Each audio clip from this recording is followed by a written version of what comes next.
Muito bem, a defesa de Marta. O texto que eu vou ler é o texto de Lucas, capítulo 10, a partir do versículo 38. Vamos lá, Lucas, capítulo 10, versículo 38 até o versículo 42. Ela escolheu servir. A defesa de Marta. Caminhando Jesus e os seus discípulos chegaram a um povoado onde certa mulher, chamada Marta, o recebeu em sua casa.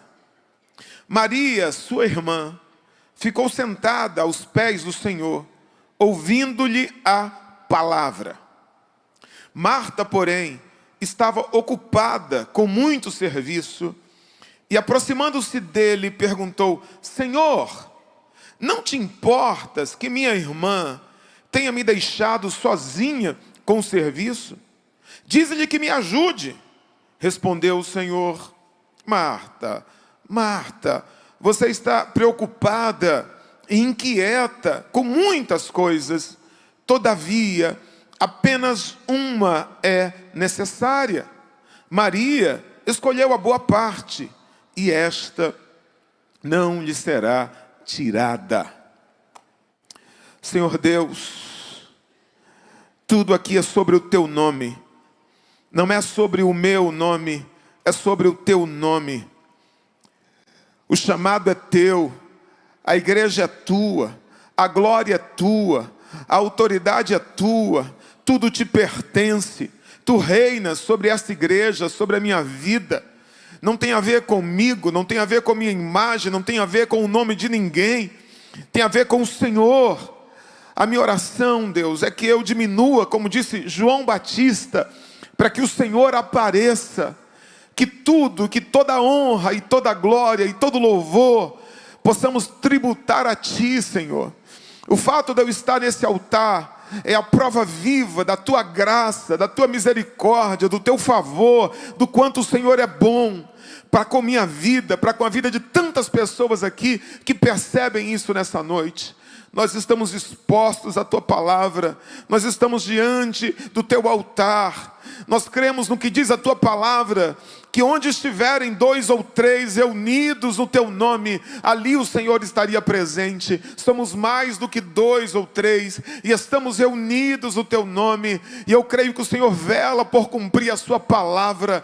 Então que a Tua presença nesta noite se traduza, Deus, em mudança de cenário, que a Tua presença nesta noite venha falar ao nosso coração, trazer paz, trazer conforto, explicação, alento, e que a gente possa sair daqui diferente de como nós entramos. Em nome de Jesus, usa a Tua palavra. Se essa é a sua oração, diga amém. Tudo é sobre Ele, é para Ele. Estamos diante de um texto dos mais conhecidos da Bíblia. Texto que fala de uma família que vivia em um vilarejo chamado Betânia, que dista 2 quilômetros de Jerusalém, perto de Jerusalém. Uma família composta de uma forma muito interessante. Uma família formada por 3 irmãos: Lázaro, Marta e Maria. A Bíblia não fala dos filhos deles. A Bíblia não fala dos pais deles, nem dos esposos, só 3 irmãos. Uma família formada por 3 irmãos. Ou seja, uma figura perfeita da igreja. E nós vemos aqui características de uma igreja, né?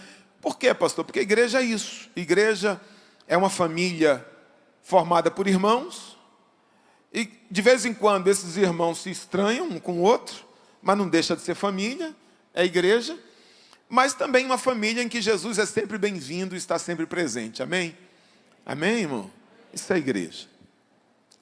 Por causa dessa passagem aqui, dessa passagem que nós lemos, se criou uma imagem muito negativa sobre Marta. Marta é vista pela maioria dos cristãos como uma vilã. Marta é quase um Judas de saia, Iscariotes de saia, um péssimo exemplo de crente. Há pelo menos 3 motivos, 3 razões desse texto, por que Marta tem a sua imagem tão atingida. primeira razão é a forma como a versão mais popular em português, que é a Almeida Revista e Corrigida, traduz o versículo 40. Diz que Marta andava distraída. Teve um dia que eu, quando jovem, era líder de jovem na época, estava na porta da igreja atendendo alguém, resolvendo alguma coisa, de algum retiro. E tinha um diácono pregando. Uma igreja lá que eu congregava. Rapaz, o presbítero foi lá fora. Ele só faltou me pegar pela orelha. Mas me pegou pelo braço, assim. Me lembro até hoje. Falou, como pode? Você é um líder de jovem, que exemplo você está dando? Na hora do culto, a mensagem está sendo pregada, Deus está falando, e você aqui fora, da porta da igreja, resolvendo. Me perdoe, presbítero, me perdoe, muito respeitoso, era uma autoridade, um presbítero da igreja. E entrei, fui repreendido. Mas agora imagina aqui, irmão, quem está pregando não é um diácono, não.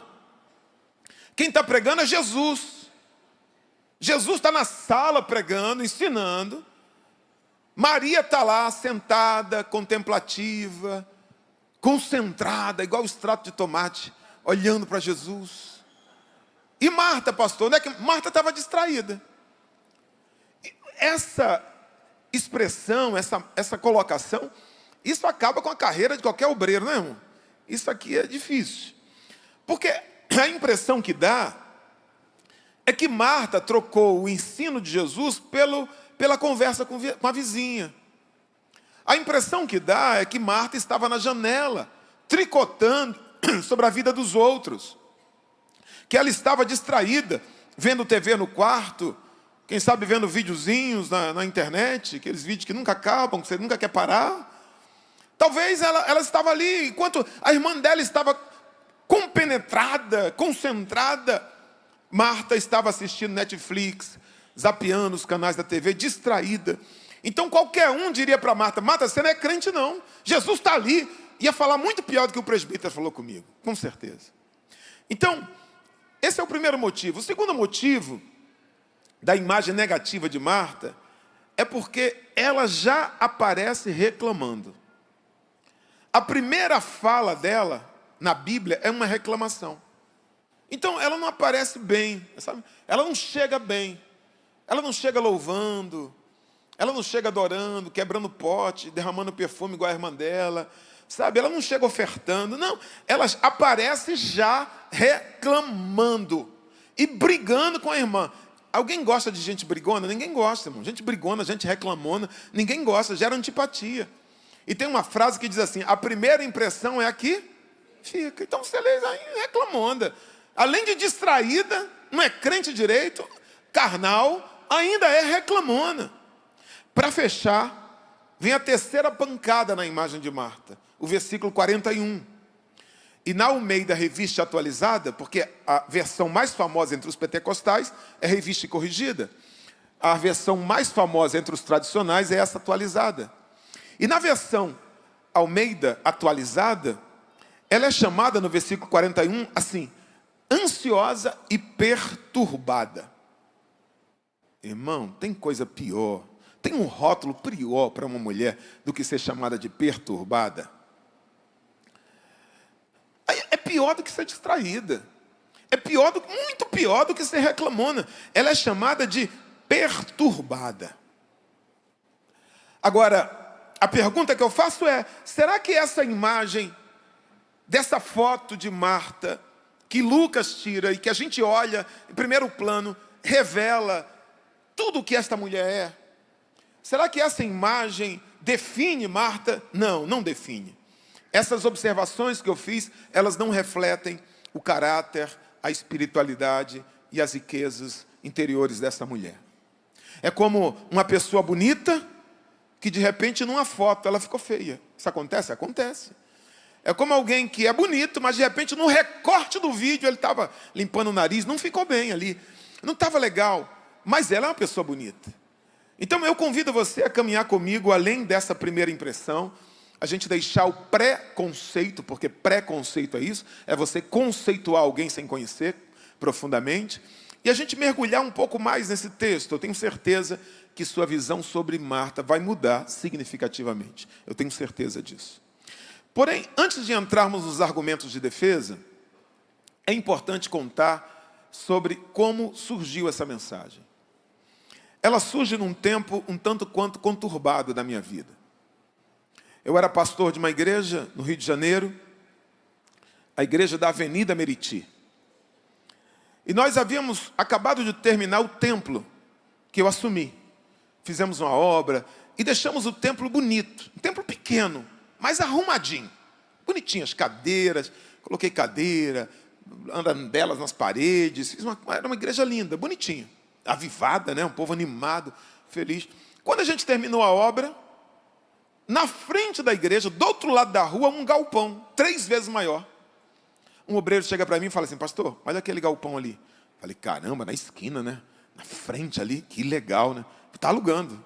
Falei: mas não, a gente acabou de fazer a obra. Se o senhor não alugar, outra igreja já está rondando.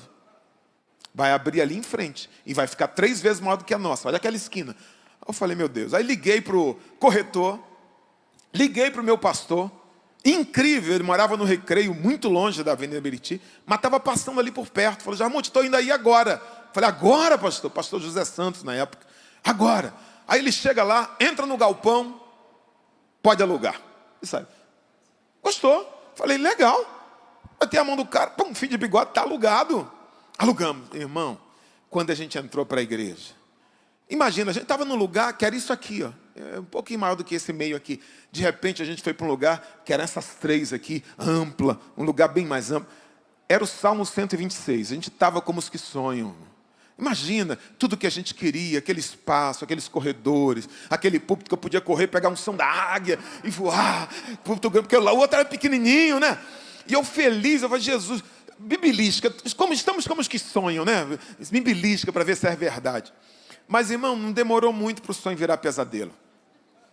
Na primeira chuva, a gente viu que chovia mais dentro do templo do que fora. Na época, eu não reparei nada de telhado, irmão, não vi isso. A gente pegou o som da outra igrejinha, trouxemos para a igreja nova. O som não ocupava lugar. O som ficava abaixo. Quem estava no último banco fazia: não escuta. Aí eu falei: Jesus, tem que comprar som. Não tinha sala para as crianças. Eu não vi que não tinha sala. Eu nem me liguei nisso, Paulinho. Só vi o tamanho do templo. Não tinha sala para criança. Irmão, a gente teve que começar a fazer obra. E foi aquela correria. E, sabe, tudo quebrando, cheiro de cimento. Aí, na hora que eu mais precisava, eu me lembro, os irmãos chegaram para mim. Falou: pastor, eu sou alérgico, meu filhinho é alérgico. Eu vou ter que sair da igreja. E eu comecei a perder gente. No momento que eu mais precisava, a gente começou a me deixar. E gente importante, gente querida. Eu falei: meu Deus do céu, o sonho virou pesadelo. E aquilo começou a me perturbar muito. Foi uma lenha. Eu descobri, sabe o quê? Que obra é um caminho com muitas pedras e sem volta. Depois que você entrou, irmão, não tem jeito. Você faz um orçamento de 50 mil, você gasta 200. É impressionante. Nessa mesma época, eu estava no último período da faculdade de Direito. O último período. Então, você sabe, aquela correria para monografia, tem que terminar a monografia. Eu estava fazendo estágio, colação de grau, formatura, documentação, ensaio, foto. E claro, além disso tudo, tinha que passar nas matérias. Porque não adiantava nada ir para a formatura se não passasse, tinha que passar. Então, eu nessa perturbação na igreja, tendo que fazer obra na igreja, igreja maior, e era campanha, fazia até essa rifa, fazia, irmão, era tudo para tentar pagar a obra, fazer as coisas. E terminando a faculdade, Carol passou por essa experiência agora há pouco tempo, né, Carol? Fez medicina, está na residência, correria, né, minha amiga? Meu irmão, eu me lembro isso até hoje. Aquela correria, na igreja. Aí, nesse mesmo período, a Débora tinha uma irmã única. Ela e a irmã cresceram juntas. Idade próxima. Jennifer é o nome dela. E Jennifer casou com um amigo meu. Porque eu ia namorar a casa da Débora, e eu falei com minha amiga: ela tem uma irmã, é o teu número. Porque eu não queria ir sozinho. Ele começou a namorar a Jennifer, e ia nós dois, e descia nós dois. A gente ficou meio... E quando ele casou, eu casei também, ele casou depois, ele passou a ser meu obreiro, meu diácono na igreja. E a gente era muito ligado. Nesse período, a Jennifer morre aos 26 anos. Uma jovem, loira, bonita, magrinha, alta, assim, mais alta que Débora. Claro, foi uma dor muito grande, um baque terrível para a família. A minha esposa entrou em depressão, uma depressão profunda, afetou nosso casamento. Chegou um tempo que eu falei, ou você procura um psicólogo ou um advogado. Porque ou você se cura ou a gente se separa, porque foi muito difícil. Nesse período, nasce o meu filho, meu primeiro filho, meu primogênito, está ali o herdeiro, João Vitor. João Vitor nasce. Então, era igreja em obra, terminando a faculdade, minha esposa em depressão em casa e um filho pequeno, que a gente não tinha experiência. Sabe aquele cara do circo? Não sei se você já viu aquele cara que fica fazendo assim com a varinha assim, para os pratos não pararem. Ele coloca 6 pratos, ele fica assim, vai parar aquele, ele vai lá. E irmão, eu era esse cara. Resolvendo uma coisa, tendo que resolver outra. E resolvendo... Eu entrei... Foi um período ali que eu fiquei muito estressado. Muito estressado. Eu não sabia o que era depressão, que pobre não tem essas coisas. Mas eu acho que eu enfrentei ali uma depressão naquele momento, porque eu convivia com Débora e por causa de todos esses problemas. E nesse momento, tão atarefado, tão ansioso, tão perturbado, de quem eu lembrei, irmão? Quem eu lembrei? De quem? Quem? Marta. Nesse momento eu lembrei de Marta. Só que no meu dicionário mental ilustrado, ao lado da palavra estresse, tinha a foto de quem? De Marta. E Marta era bicuda. Marta tinha uma verruga no nariz. Marta tinha uma sobrancelha cerrada. E Marta tinha cara de braba. Essa para mim era Marta, a estressada. Maria era Ruth, a boazinha. Marta era Raquel, a má. Entendedores entenderão.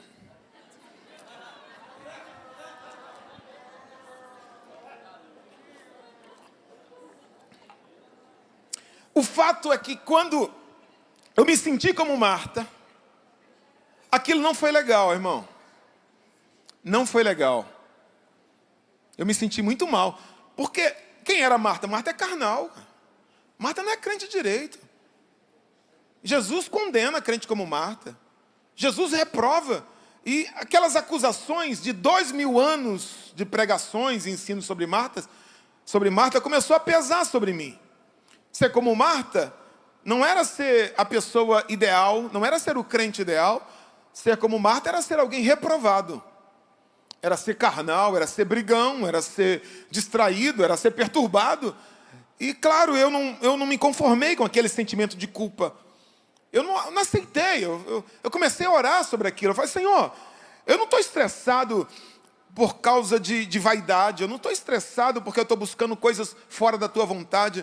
Eu estou fazendo a tua obra. Eu estou lutando pelo meu casamento. Eu estou buscando o meu futuro de maneira correta. Eu estou estressado, mas eu te amo. Não é verdade? Eu não posso ser como Marta, porque eu não queria ser como Marta. Aí eu resolvi estudar um pouco mais a vida de Marta. Foi quando eu descobri uma pessoa bem diferente daquela que me pintaram. Na verdade, eu descobri um ser humano fantástico. Eu descobri uma discípula amada. Eu descobri uma pessoa digna de ser admirada. Uma mulher linda, mas que, por estar sempre na cozinha, não deu tempo de vestir a sua roupa de gala. Foi como se Marta tivesse entrado no escritório em que eu estagiava na época. Foi assim, a sensação que eu tive. E ela disse assim, o estagiário de direito já é chamado de doutor, que as pessoas vão ali, doutor Jarmuth. Durante 2000 anos, eu tenho sido acusada de ser reclamona, de ser carnal, de ser perturbada, de ser brigona, de não ser espiritual. Por favor, me defenda. Por favor, assuma essa causa. E eu prontamente respondi sim. Primeiro, porque é a minha causa. Segundo, porque é a causa de muitos crentes que, como Marta, estão espalhados pela igreja. Talvez seja a sua casa, o seu caso, né? Homens e mulheres que estão nas cozinhas, nos estacionamentos, nos bastidores de nossas igrejas. Muitas vezes tidos como menos importantes, simplesmente porque não sobem ao altar. Eu sei que sempre que você ouve uma mensagem sobre Marta e Maria, nesse texto, se você é um crente que parece com Marta, mais ansioso, você fala assim, vou apanhar hoje. Vão falar que eu tenho que me converter, que eu tenho que parar de ser ansioso, que eu tenho que ser calminho, sereno, tranquilo. Eu vou apanhar, vão me acusar até de não ter fé. Mas hoje, quer você seja um crente Maria, calminho, quer você seja um crente Marta, mais agitado, não precisa se ajeitar no banco. Amém? Eu posso garantir que ninguém, absolutamente ninguém, vai apanhar aqui nessa noite. Ninguém. Entretanto, contudo, porém, todavia, que me desculpem as Marias. Mas hoje é a noite das Martas. Hoje é a noite das Martas. Amém? Vamos mergulhar um pouco aqui nesse texto de Lucas 10, 38 e 42. O versículo 38 diz assim: caminhando Jesus e os seus discípulos chegaram a um povoado onde certa mulher, chamada Marta, o recebeu em sua casa. Onde certa mulher chamada Marta o recebeu? Onde, meu irmão? O recebeu em? Quem recebeu Jesus em sua casa? Maria, não? Lázaro? Diga Marta. A casa era de Maria? A casa era de Lázaro? De quem era a casa? Isso é importante. A casa era de Marta. O que significa dizer que se Marta não tivesse uma casa para receber Jesus, ou se ela não recebesse Jesus dignamente, ele não estaria ali naquela casa. Porque você veja, há um convite para Jesus entrar na casa dela? Há um convite? Ela insiste para que Jesus vá lá, sim ou não? Não. Naquela semana que antecedeu a morte, que Jesus entrava em Jerusalém e saía de Jerusalém, entrava em Jerusalém e saía de Jerusalém. Você acha que ele estava onde? Você vai para a casa de alguém sem ser convidado, se você não tiver muita intimidade? E com 12 amigos? Jesus ia para lá. Ele chega em Betânia. E para onde ele vai? Lucas não conhecia muito ela, porque Lucas diz uma certa mulher, mas Jesus conhecia. Agora, olha que interessante. Aí a gente fala assim, Maria estava ali aos pés de Jesus. Você acha que Maria, como mulher, poderia estar numa sala cheia de homens, se ela estivesse na casa de um estranho? Não. Quando Lázaro morreu, Jesus chorou. Chorou porque era seu amigo. Me diga uma coisa, se Marta não tivesse uma casa para receber Jesus, Lázaro teria se tornado amigo de Jesus? Sim ou não? Não. Tudo aquilo só foi possível porque Marta tinha uma casa e era uma boa anfitriã e uma boa cozinheira. Porque Jesus era um ser humano. Você gosta de ir nos lugares onde você é bem tratado. E se a comida for boa, aí que você volta mesmo. E Jesus ia sempre lá.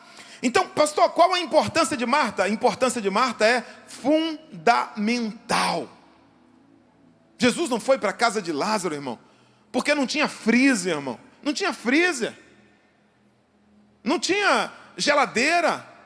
Como é que a pessoa tinha? Era tudo ao vivo. Tinha que comprar no dia. Tinha que fazer. Jesus chega lá com 12 cabeças, irmão. 12 homens de viagem. Pedrão devia comer muito. De repente chega.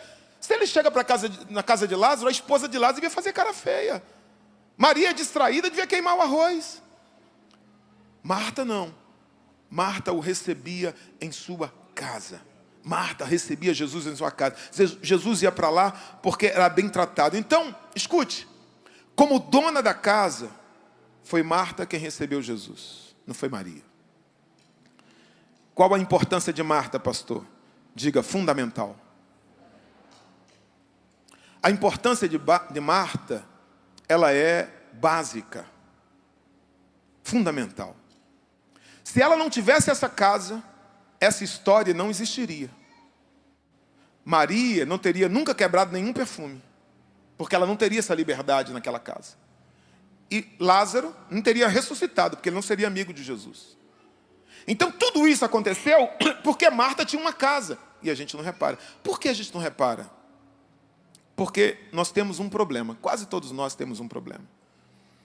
Nós temos uma tendência de não reparar aquilo que é básico. Nós temos uma tendência de não reparar aquilo que é elementar, aquilo que é fundamental. Se esse não é um problema de todos, é de quase todos. Qual é o modelo, irmão? Qual é o modelo que se preocupa mais com os rins do que com o cabelo? Com a silhueta? Não. Qual o jogador de futebol, qual o atleta que se preocupa mais com o coração do que com a panturrilha? Hoje não, hoje os clubes estão tratando disso, mas antigamente não. O cara lá no auge, jogando bola, de repente ele... Pum! A coxa, ó, bem treinada. Aqui, ó. A panturrilha treinada, o joelho bacana. Agora o coração nunca ligou. Os pastores, nós pastores, somos um bom exemplo. Preocupado com garganta. Ó, isso faz mal para a garganta. Não bebe gelado. Cantor. Ó, cuidado, a tua garganta, você não pode. Mas termina o culto 10 horas da noite e vai para a churrascaria comer costela. Não está nem aí para o colesterol. Então, a gente, às vezes, não liga muito para aquilo que é básico. Para aquilo que é elementar, que é fundamental. Na minha juventude, nós organizamos uma cruzada.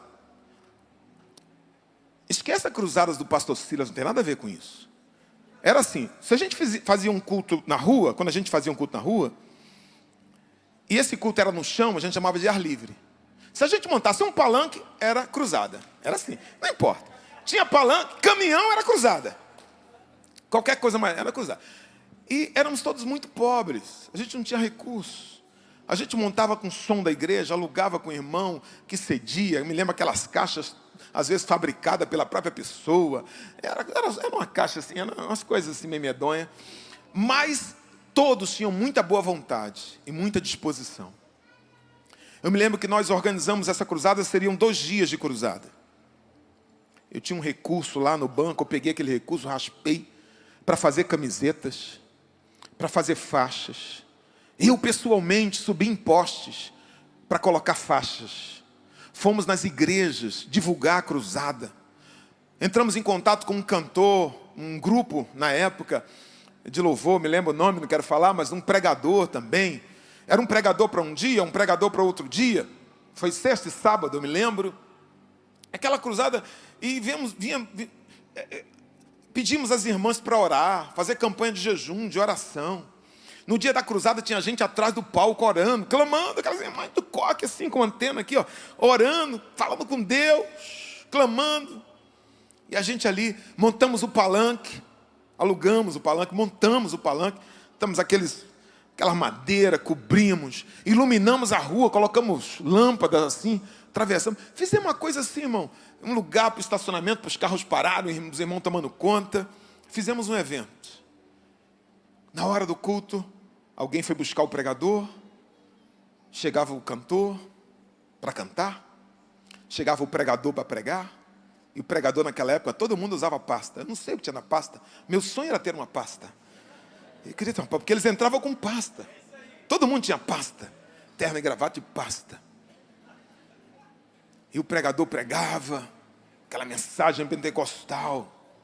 Chegava, irmão, e eu ali embaixo, eu me lembro, eu ali embaixo do palanque, olhando, era seminarista, louco para falar alguma coisa, louco para ter uma oportunidade para dizer que Jesus era bom, mas quem era eu na fila do pão, irmão?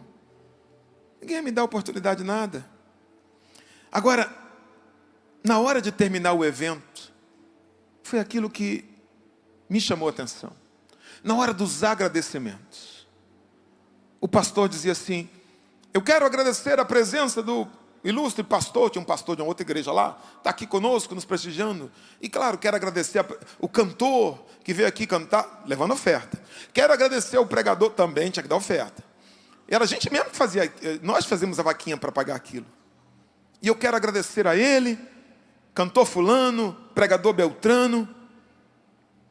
Mas aquelas Martas, que foram fundamentais para que tudo aquilo acontecesse, ninguém citava. Aquelas Martas que estavam atrás do palanque orando, que quando eu estava ali por perto eu ficava escutando. Aquelas Martas que subiram nos postes, perto dos fios para colocar faixa, que colaram cartazes nos postes. Aquelas Martas que montaram um palanque. Aquelas Martas que ficaram na cozinha cheirando a óleo. Aquelas Martas que ficaram tomando conta dos carros no estacionamento. Aquelas Martas que foram buscar os convidados longe no seu próprio carro, com sua própria gasolina, e foram levar eles tarde da noite, chegando em casa de madrugada. Essas Martas simplesmente ninguém lembrava de agradecer. Escute, não é uma questão de ingratidão. Não é uma questão de ingratidão. É que nós temos uma tendência de esquecer aquilo que é básico. A gente não repara quem levou o piano para o altar. Ninguém está preocupado quem levou o piano para o altar. E piano pesa. Todo mundo só vê o pianista. É assim, é a vida. A gente não repara o que é fundamental. Quem de nós aqui, quando entra num prédio magnífico, um prédio esplendoroso, e você entra naquele prédio, ou aí você chega em algum andar, pega um elevador, você fala, rapaz, eu queria muito conhecer as sapatas desse prédio. Eu queria conhecer os fundamentos. Ninguém se preocupa com isso, irmão. A gente está preocupado com a arquitetura do prédio, com a vista que ele proporciona. Mas foi ali, naquele momento, que eu fiquei pensando nisso. Senhor, quando eu for pastor, não me deixa esquecer das Martas que estão na cozinha. Não me deixa esquecer dessa galera que é fundamental para que o culto aconteça, para que as coisas rolem. Sabe? Porque sem aquela galera, irmão, antes do evento e atrás do palco, nada daquilo teria acontecido. Se o pregador famoso pregou e vidas se converteram, se o cantor famoso cantou e pessoas foram tocadas, emocionadas, se vidas se converteram para Cristo, foi porque Martas foram fundamentais para que tudo aquilo acontecesse. Ela era dona da casa. Aquela galera fez um trabalho básico, fundamental. Um piloto de avião chamado Charles Plumb foi piloto durante a guerra entre os Estados Unidos e Vietnã. E num dos voos, Charles Plumb foi atingido e caiu em solo inimigo e foi preso pelos vietnamitas. E se tornou um prisioneiro naqueles campos de concentração do Vietnã, estilo Rambo, saca? E durante 6 anos, Charles Plumb foi prisioneiro numa prisão vietnamita. E não sucumbiu à loucura e nem morreu. Muitos amigos deles morreram. Ele sobreviveu. Quando Charles Plumb foi liberto e voltou para os Estados Unidos, ele passou a ser um palestrante. Ele passou a contar da sua experiência, como ele venceu aquilo. Eu gostaria muito de ouvir essa palestra, interessante. Um dia Charles Plumb está num restaurante comendo. Aí chega alguém perto dele e fala assim, o senhor é o Charles Plumb? Tudo bem? O senhor não foi piloto no Vietnã? E seu avião foi derrubado? Não é mesmo? Aí o cara, sim, sou eu. Você assistiu uma das minhas palestras? Perguntou Plumb. Aquele homem respondeu, sorrindo, disse, não. Eu era marinheiro do porta-aviões. Eu que dobrava o seu paraquedas. E pelo que eu vi, ele funcionou, né? Porque o senhor está vivo. Plumb quase se afogou. Ele diz, de surpresa e de gratidão pela vida daquele homem desconhecido. Ele diz que volta para o hotel e ele não conseguia dormir, pensando naquele encontro e dizendo consigo mesmo, quantas vezes eu, um piloto, um oficial americano, orgulhoso, jovem, passei por aquele marinheiro que dobrava o meu paraquedas e eu nunca dei um bom dia, nunca olhei para ele. Aí ele diz que a partir desse dia, ele passa a perguntar nas suas palestras, você já agradeceu hoje a quem dobra seu paraquedas? Eu lhe pergunto, você já agradeceu alguém que faz essa função fundamental que lhe mantém vivo, que dobra seu paraquedas todo dia. Você já agradeceu essa semana esta pessoa que com o seu trabalho, com o seu cuidado, com os seus recursos, abençoa a sua vida todos os dias? Eu sei que é difícil a gente reparar o básico, porque depois de um certo tempo, quem faz o básico, a gente começa a imaginar que é uma obrigação. E a gente não repara. Ninguém repara se o banheiro está limpo, basta estar. Ninguém repara se a roupa está passada, basta estar. Ninguém repara se a comida for feita, está feita, está ali, está no dia, está na hora. A gente simplesmente vê, não vê. Por quê, pastor? Porque é fundamental. O que é fundamental ninguém vê. Porque se o que é fundamental é feito, ele não é visto. Você sabe que tem um sonoplasta ali? Não. Se ele fizer o trabalho dele bem feito, ninguém sabe que ele está ali. Mas eu só estou falando para vocês por causa do trabalho dele.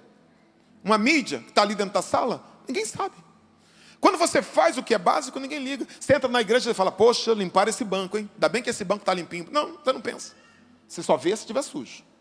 Você não entra no banheiro da igreja e fala assim, poxa, perfumaram, limparam, viram. Não, você não lembra. Você não pensa nisso. A gente não vê o que é básico. Quantos filhos, irmão, que tinham seus pais como heróis quando criança. Eu fui agora na formatura da minha filha, Letícia. Ela está com várias crianças, um auditório cheio. Ela não olha para ninguém, ela só olha para mim e para a mãe. Ela está orgulhosa, ela está feliz. Por quê? Porque papai está ali. Porque mamãe está ali. Ela está se formando, Fundamental 1. Está orgulhosa, está feliz. Quando a gente vai lá no palco abraçá-la, ela... Ai, se pudesse deixar ela falar. E fala aí, minha filha, eu quero agradecer o papai. Eu quero agradecer a mamãe. Por quê? Porque a gente é o herói dela. Eu e Débora somos os heróis dela. Então toda a gratidão, todo o amor, todo o cuidado que a gente dedica, isso é retribuído por essa atenção, por essa honra. Por quê, pastor? Somos fundamentais. Mas quantos alunos, quando se tornam adultos, e eles vão para a faculdade, e eles começam a fazer o mestrado, começam a fazer o doutorado, e isso lhe traz algum crédito, na hora que eles se formam, na hora que eles conseguem um título, eles não se lembram mais dos pais. Eles agradecem aos colegas, eles agradecem àqueles que o ajudaram, ele agradece aos mestres, agradece ao governo, mas ele se esquece daquela que trocou a fralda, que fez uma madeira, que levou para a escola. Sabe? Eles se esquecem da mãe que abriu mão da própria carreira para que ele tivesse uma. Eles se esquecem do pai que trabalhou num serviço braçal por anos para pagar o estudo numa escola particular para que ele fosse doutor. A gente se esquece. Por quê? Porque isso é básico, isso ficou lá no passado. Ninguém lembra mais disso.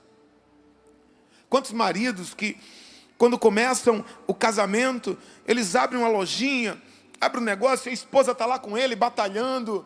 Muitas vezes pega as contas do trabalho, coloca lá naquilo, para fomentar aquilo, e trabalha ao lado do marido. Até que vem um filho, começa a ficar difícil, vem outro filho. Então ela tem que sair dali para se dedicar mais à casa. E ele continua o negócio. E ela está em casa. O que ela está fazendo, pastor? Servindo de base. Ela está servindo de fundamento. Ela cuida dos filhos. Os filhos às vezes ficam doentes, ela mesmo dá o remédio, o marido nem sabe. Prepara o almoço, prepara a janta, passa a roupa dele, cuida da casa, para que ele possa trabalhar, para que ele possa avançar. E ele cresce, e a empresa cresce, vira um lojão, ele vira um comerciante, ele vira alguém poderoso, até que um dia ele olha para ela e diz assim, eu cresci, você não cresceu, você não fez nada, você não estudou, você não trabalhou, esse patrimônio é meu, esse trabalho é meu. Sabe por quê? Porque a gente não vê o que é fundamental, a gente não vê o que é básico, aí troca ela por outra de 20. Sabe? A gente, infelizmente, tem uma tendência de não valorizar o que é básico. Maria pode ser mais famosa, mas a casa era de Marta e ela é fundamental. Eu quero ir para o último versículo, versículo 42. Palavras de Jesus para Marta. Ele diz assim, mas apenas uma é necessária. Maria escolheu a boa parte e esta não lhe será tirada. Diga, apenas uma é necessária. Eu já vi alguém falar de adoração. Ah, pastor, Jesus está falando que apenas a adoração é necessária. Onde o texto está falando de adoração? O texto não fala de adoração. O texto não está falando para parar tudo, para ter uma atitude contemplativa. O texto não diz isso. Jesus está dizendo o seguinte: Marta, você está ansiosa porque você está fazendo muitas coisas.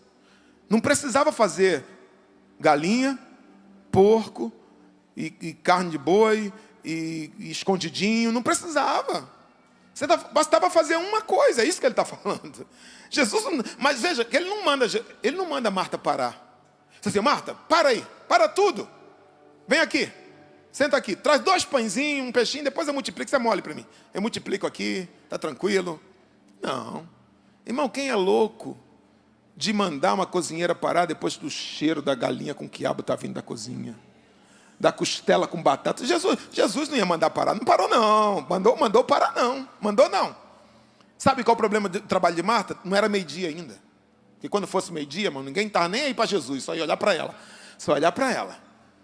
Porque ia chegar o momento. Sabe? Então Jesus não está falando aqui de adoração. Agora o problema das Martas qual é, pastor?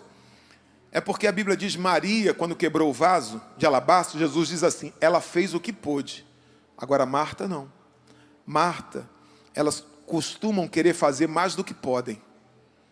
Elas assumem responsabilidade sobre vidas e pessoas que nem é a responsabilidade dela. Quer fazer mais do que pode. Então Jesus está dizendo assim: olha, você está fazendo 3 pratos, não precisava, bastava ter feito um só é necessário. Em seguida Jesus diz para Maria, sobre Maria, ela escolheu a boa parte. Com base nessa frase, eu vejo muita gente dizendo: Marta escolheu a parte errada. Deixa eu fazer uma pergunta. Qual o antônimo de boa? É errada? O antônimo de boa é errado? Não, o antônimo de boa é o quê? Ruim. Então, se Maria escolheu a boa parte, Marta escolheu a parte o quê? Ruim. Se Maria escolheu a melhor parte, Marta escolheu a pior parte. Numa linguagem militar, se Maria escolheu a boca rica, Marta escolheu a boca pobre. Assim que militar fala. Agora, deixe-me fazer uma pergunta. Se todos quiserem fazer apenas a boa parte, quem vai fazer a parte ruim? Porque alguém tem que fazer a parte difícil. Alguém tem que fazer. Se todos só quiserem servir no altar, quem vai servir em outros lugares?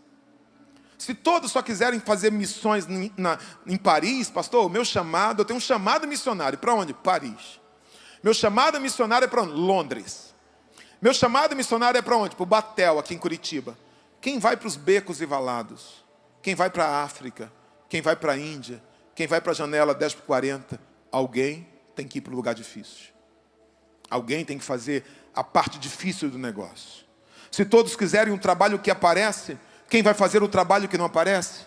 Quem vai fazer o trabalho que não tem elogios? Quem vai fazer o trabalho que, se é feito, ninguém vê? Alguém tem que fazer a parte pior. Tem gente que só trabalha se der o título, e o título tem que ser pomposo. Aqui em Curitiba não tem isso, era uma igreja que eu dirigi. Era assim lá. Aqui não. Pastor, eu quero servir, mas eu preciso ser líder do departamento XY. Não, tem esse departamento, esse não. Mas você pode ajudar aqui? Não. Eu vou ser líder? Não. Se eu for líder, se eu for o primeiro. Então, se não for, não conte comigo para nada. E aí, como fica, irmão? Como fica? Quem vai ficar na portaria, como aquele irmão está ali? Abrindo e fechando a porta. Quem vai ficar na cozinha, servindo os convidados, porque eu não vou trazer um convidado aqui, não vou dar um café para ele. Não vou fazer isso. Alguém tem que fazer. Quem vai ficar no estacionamento, ajudando você com os carros? Quem vai ajustar o ar-condicionado? Você nem sabe que tem alguém que tem que ajustar o ar-condicionado, né? Está funcionando, você nem liga. Eu nem ligo, é fundamental. Quem vai conferir se os banheiros estão limpinhos para você? Quem vai preparar as bandejas de Santa Ceia para servir? Quem vai ficar com as nossas crianças? Aqueles anjinhos, só falta sair uma asa nas costas. Que você chega lá e fala assim, toma aqui, meus filhos. E vem para a igreja e senta aqui como uma madame. Elas estão lá. Trabalharam o dia todo, igual você. E estão lá tomando conta dos seus filhos. Para que você possa estar aqui tranquila. Para que você possa estar aqui tranquilo. A parte boa. Alguém tem que fazer a parte ruim. Quem vai contabilizar a oferta? Porque não está escutando a palavra. Está tendo que contar a oferta. Está tendo que descontar o dízimo. Presta conta, relatório. Sabe quem faz isso? Martas. Martas fazem isso. A parte ruim. É por causa desse trabalho fundamental e por isso ser invisível muitas vezes que você deixa seu carro no estacionamento, que você senta numa cadeira limpinha, que você tem um som funcionando, que você tem uma iluminação funcionando, que você deixa a sua criança ou suas crianças no departamento Kids, por causa de um batalhão de Marta, nessa igreja ou em qualquer outra igreja que você congregue. Martas são fundamentais para que tudo isso aconteça. Mas se todos quiserem fazer a boa parte, simplesmente nós não vamos ter culto, sabia? Porque eu não sei ligar a mesa de som. Eu não sei ligar isso tudo aqui. Eu não sei mexer nos computadores ali. Eu não posso estar aqui e estar cuidando de carro. A gente não pode, 10 obreiros aqui, não pode estar tomando conta de criança. Não pode estar fazendo tudo isso. Existe um batalhão de pessoas nos bastidores aqui hoje, para que esse culto aconteça. Mas como eu disse, muitas vezes a gente não vê o trabalho básico, fundamental. A gente não vê. Sabe o que você faz, irmã? Fica uma semana sem fazer comida. Fica um mês sem passar roupa. Fica uns 2 meses sem limpar a casa. Eles vão ver. Brincadeira, faça isso não. É só retórica, tá bom? Senão o marido vai ficar aborrecido comigo. No início da igreja, pensaram que todos tinham que ser como Maria. Vamos orar, vamos jejuar, partir do pão, na oração, no louvor. A igreja se reunia, irmão. Vendia os seus bens, colocava os pés dos apóstolos. E começou todo mundo, era só oração, era o culto. De repente a igreja cresceu. Quando a igreja cresceu, começou a ter problema na igreja. Os apóstolos chegaram e falaram, ei, peraí, não quero tratar desse trabalho aí não. Eu não quero descer do altar e ficar cuidando de quem vai dar comida, quem vai dar cesta básica para fulano. Não quero cuidar disso não. Como é que a gente vai fazer? Levanta 7 Martas aí. 7 diáconos. Eles vão servir a mesa.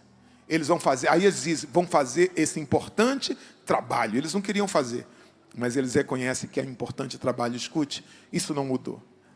A igreja moderna ainda precisa de Martas. Esse é o ano do servir. Que Deus levante Martas nesse ano. Pessoas que estejam dispostas, independente de título, de reconhecimento, de tapinha nas costas, de ser a boa parte, dizer, eu quero servir, eu quero servir, eu quero ser útil. Eu me arrisco a dizer que a igreja precisa menos de engenheiros de projetos e de mais operários. A igreja precisa de menos manda-chuvas e de mais agricultores. A igreja precisa de menos burocratas para ocupar altos cargos e de mais servos que queiram ser úteis. A igreja precisa de menos coordenadores disso e daquilo e de mais gente que põe a mão na massa e faça a coisa que tem que ser feito. De menos teóricos que pensam, que sonham, criticam e de mais Martas que fazem. Pastor, quem o senhor quer ao teu lado? Teóricos inteligentes ou Martas práticas que fazem? Qualquer pastor vai dizer Martas. Concluindo, eu vou pedir para você jogar esse versículo aqui na tela, João 11:5. Olha o que diz João 11:5. Jesus amava e a irmã dela e Lázaro. Quem vem em primeiro lugar? Marta. O nome de Maria é citado? Não. Lázaro era homem, irmão.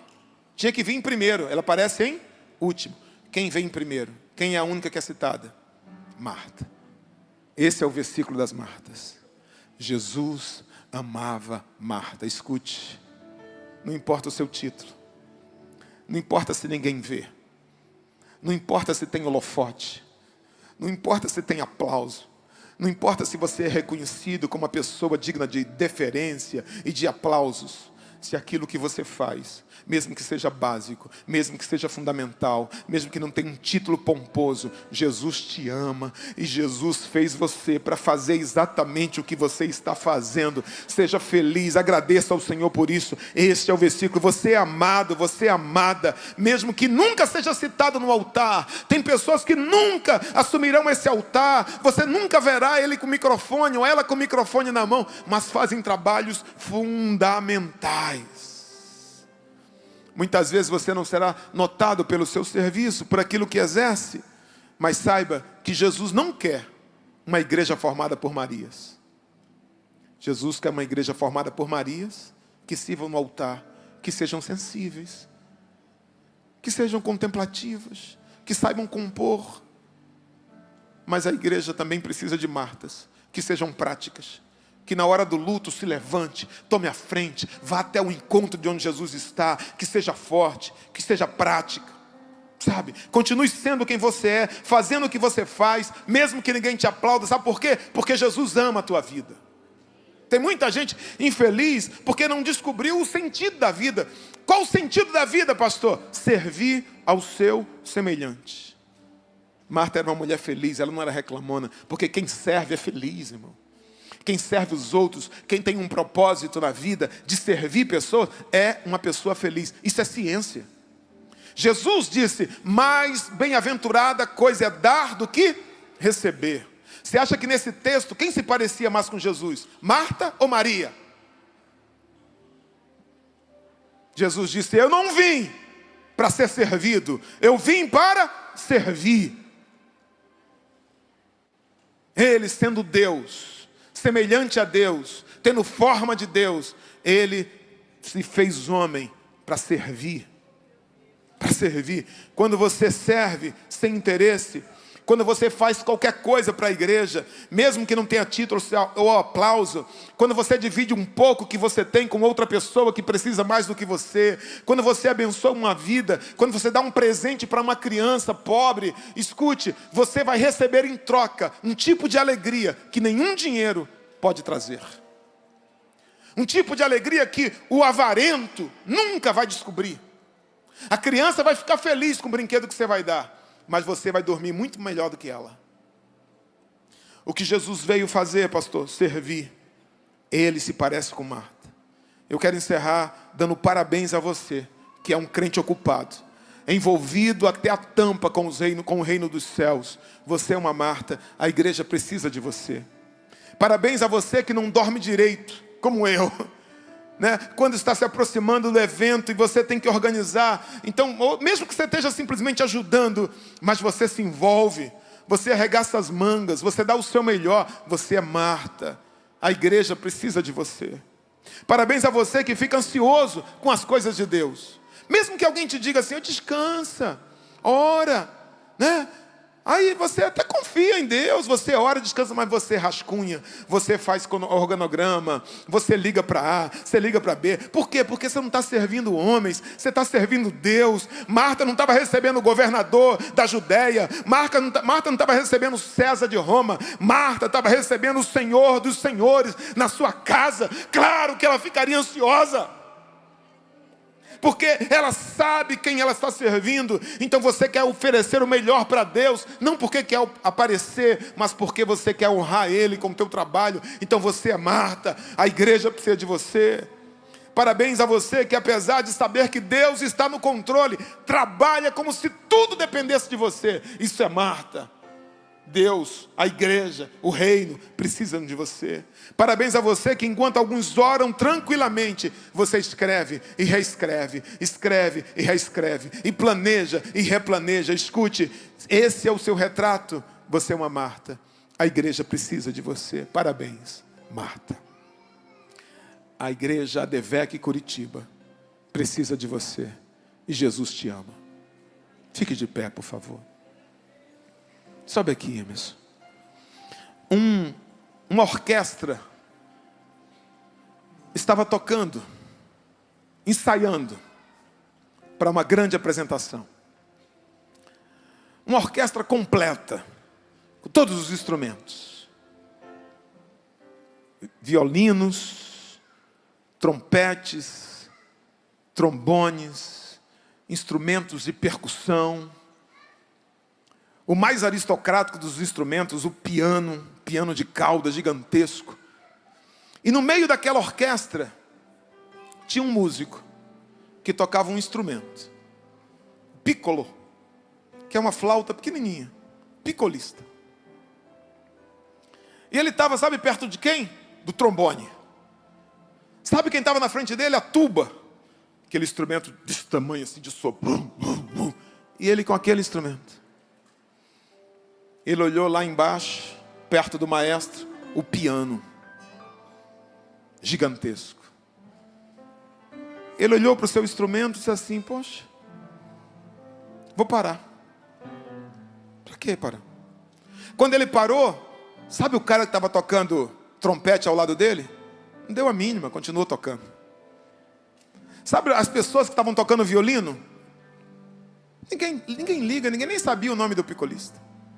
O pianista, então, o pianista nem olha. Está lá.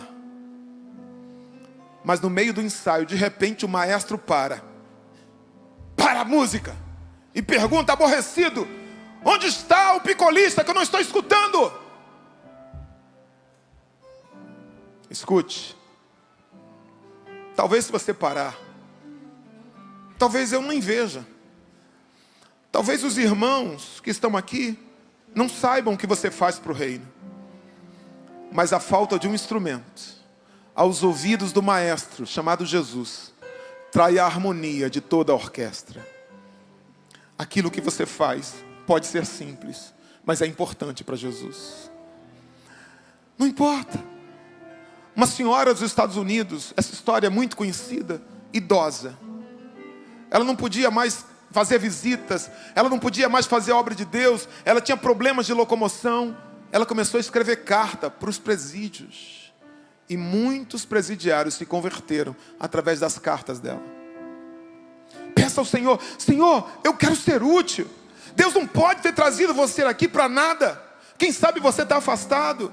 Quem sabe você está afastada do reino. Porque alguém não reconheceu. Porque alguém te julgou mal. Porque é assim mesmo, irmão. Você começa a trabalhar, você começa a fazer. Vão criticar Marta, vão criticar você. Não importa, é que Jesus te ama. E Ele te trouxe aqui para dizer que o projeto dEle para a tua vida ainda está de pé.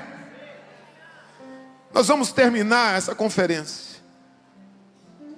Mas a obra de Deus na tua vida, quem sabe, vai começar hoje. Quem sabe Deus está marcando essa data do início de janeiro de 2024 para dizer, eu vou te conduzir ao meu propósito. Eu vou glorificar o meu nome através da tua vida. Eu vou fazer de você um instrumento para outras pessoas. Você não é a ovelha negra da família. Você não é um instrumento de vergonha. Você não é um fracassado. Você não é uma fracassada. Você é um projeto meu para esta geração. E eu vou te usar. Problema, meu. Sabe qual é o problema nosso, irmão? Que a gente quer ser o primeiro. Que a gente acha que ter sucesso é ter título. José foi um cara de sucesso e nunca foi o primeiro. Na casa do pai dele, o pai dele estava acima dele. Na casa de Potifar, Potifar estava acima dele. Na prisão, o carcereiro estava acima dele. No palácio, o faraó estava acima dele. Nunca foi o primeiro, tinha sucesso. E ele não teve sucesso só no palácio, não. Toda a vida dele, na casa do pai dele, ele era o filho mais querido. Na casa de Potifar, ele era o servo principal. No palácio, na prisão, ele era amigo do carcereiro. E no reino, ele era também a pessoa mais importante, depois de faraó. Ele não precisou chegar lá para ter sucesso. Então a gente se confunde muito. Ser famoso com ser relevante. Ocupar cargo com ser relevante. A ponte Rio-Niterói, ela é mais famosa que a ponte do Rio das Quintas, onde eu fui criado. Mas ela não é mais importante, não. Ela é mais famosa. Pergunta aos moradores do bairro das Quintas. Qual a ponte mais importante para você? Ponte Rio-Niterói? Ou a ponte aqui do Rio das Quintas? Pequenininho, tamanho desse púlpito aqui. Alguém me diz, não, a ponte das Quintas é mais importante. Escute, você não precisa ser ponte Rio-Niterói. Você não precisa ser famoso, famosa. O que você precisa é ser relevante para aquilo que Deus te chamou. O que você precisa é ser importante, ser necessário para o lugar que Deus te colocou, compreendeu? Isso. Não precisa estar no altar. Porque se todos, nem todos vão pregar. Paulo diz, nem todos são apóstolos, nem todos são pregadores, nem todos são pastores, nem todos são profetas. Mas ele diz, até o membro mais fraco do corpo é necessário. Você é necessário. Você é importante. Eu quero orar por você que quer entregar sua vida para Jesus. Eu quero orar por você que quer voltar hoje aos caminhos do Senhor e voltar trabalhando, e voltar servindo, e voltar se entregando. Eu quero orar por sua vida. Onde você está? Vem aqui à frente. Pastor, eu quero. Eu parei de tocar. Eu parei de exercer o ministério. Eu parei de pregar. Eu parei. Mas eu quero voltar hoje. Eu quero iniciar 2024 servindo ao Senhor. Eu quero orar por sua vida. Quem sabe você quer receber, reconhecer Jesus como o Salvador da sua vida. Eu vou pedir para o Emerson cantar um louvor. E eu vou aguardar você aqui. Se o Espírito Santo está falando ao seu coração.